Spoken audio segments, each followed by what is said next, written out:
김포고등학교 대수 등차수열과 등비수열 프린트 17번 문항 풀어보겠습니다. 첫 번째 항이 양수, 또 중요한 조건이 하나 나왔죠. 인 등차수열의 첫 번째 항부터 n번째 항까지의 합을 SN이라고 할 때 세 번째 항까지의 합, 여섯 번째 항까지의 합, 11번째 항까지의 합의 절대값, 다 양수로 만든 상태에서의 연립 방정식 두 개의 조건을 준 상태로 우리가 구하는 거는 AN의 첫 번째 항들이 될 수 있는 얘들의 합을 구해라. 그럼 케이스가 뭐 두 가지 이상이 나올 수 있겠네요.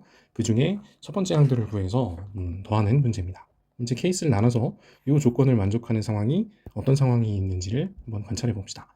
우선 첫 번째 항이 양수인 등차수열의 합의 형태는 등차수열의 합은 원점을 지나는 2차 함수라고 했잖아요. 근데 첫 번째 항이 양수니까 위로 볼록한 2차 함수의 형태가 될 거라는 것을 생각해 볼 수 있을 겁니다. 여기 첫 번째 항과 첫 번째 항의 합은 같은 거니까 그때 세 번째 항, 여기 보면 세 번째 항까지의 합과 여섯 번째 항까지의 합이 절대값이 똑같은 상태는 이렇게 세 번째 대칭성을 이용해서 세 번째와 여섯 번째 이렇게 같은 상황이 있을 수도 있을 거고 어딘가 세 번째와 이쪽으로 이렇게 해서 여섯 번째가 부호가 반대로 이렇게 절대값이 같아지는 경우 두 가지로 나눠볼 수가 있겠네요.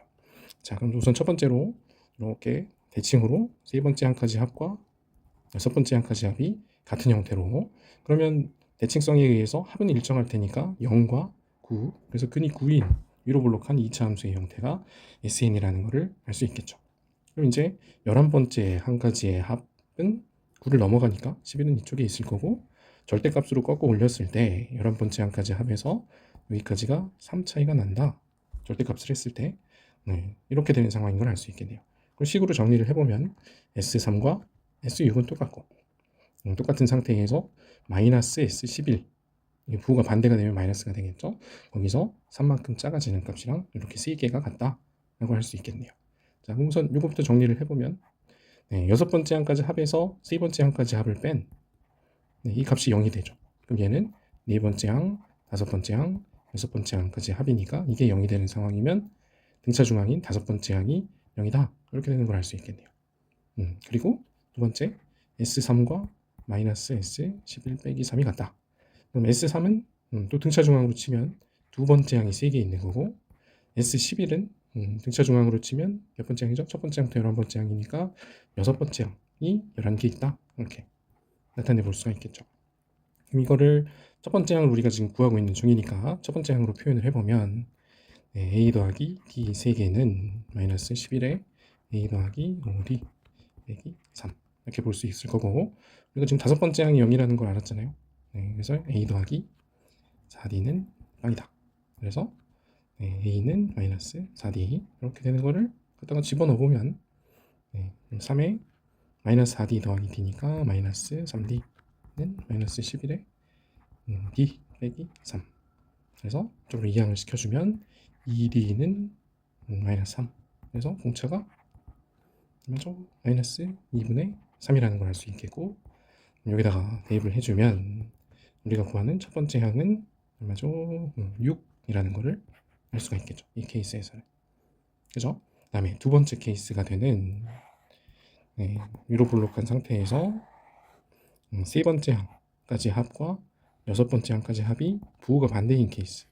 그럼 11번째 항까지의 합은 더 밑으로 내려갈 테고 절대값으로 올렸을 때 이 값이 같아지는 11번째 항까지 합의 이 차이가 3이 되는 케이스가 되겠네요.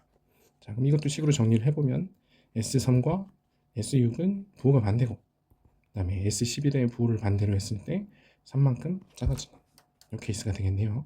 그럼 아까 했던 거랑 똑같은 상황인데 얘네들의 부호가 반대인 것만 이제 이 상황이 그대로 이렇게 둘이 같다는 거는 이 식을 그대로 써주면 될 거고 이제 이 케이스에서 나오는 게 두 번째 항의 3배는 마이너스에 이거는 등차수열의 합공식을 써서 첫 번째 항과 공차로 나타내서 푸는 걸로도 할 수 있지만 그건 뭐 수업 시간에 설명을 해줬으니까 그거 말고 그 등차수열의 합이 평균 곱하기 개수의 형태를 이용을 해서 보면 요 S3과 S6의 합이 빵이다 이렇게 볼 수 있겠죠. 그럼 이건 세 항의 합이고 얘는 여섯 항의 합입니다.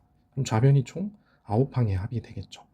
그럼 항의 총량을 계산해 보면 첫 번째, 두 번째, 세 번째를 더해주면 항의 총량은 평균이 3개니까 항의 총량은 6개가 될 거고, 첫 번째 항부터 여섯 번째 항까지니까 평균이 6개. 그래서 항의 총량은 21 더하기 6해서 27이 될 거고, 그걸 9번 더한 거니까 평균이 세 번째 항이 되겠네요. 세 번째 항이 0이다. 네, 이렇게 된다는 걸 알 수 있겠죠. 이 개념은 여러분들 공부를 조금 해보는 게 좋을 것 같기는 해요. 우리 수업하는 친구들은 수업 때 좀 더 자세하게 설명을 해줄 테니까 요거는 복습을 한번 해보는 거를 추천드립니다. 세 번째 항이 0이라는 걸 알 수 있겠고, 그 다음에 여기 S3과 마이너스 S11 빼기 3은 여기서 썼던 요를 그대로 이용해서 나타낼 수 있겠죠. 그럼 A 더하기 2D는 빵이다.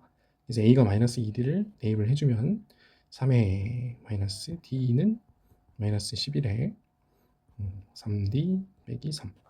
그래서 33D가 넘어가주면 30D는 마이너스 3이고 분차가 마이너스 10분의 1. 이제 집어넣어주면 첫 번째 항은 얼마가 되겠죠?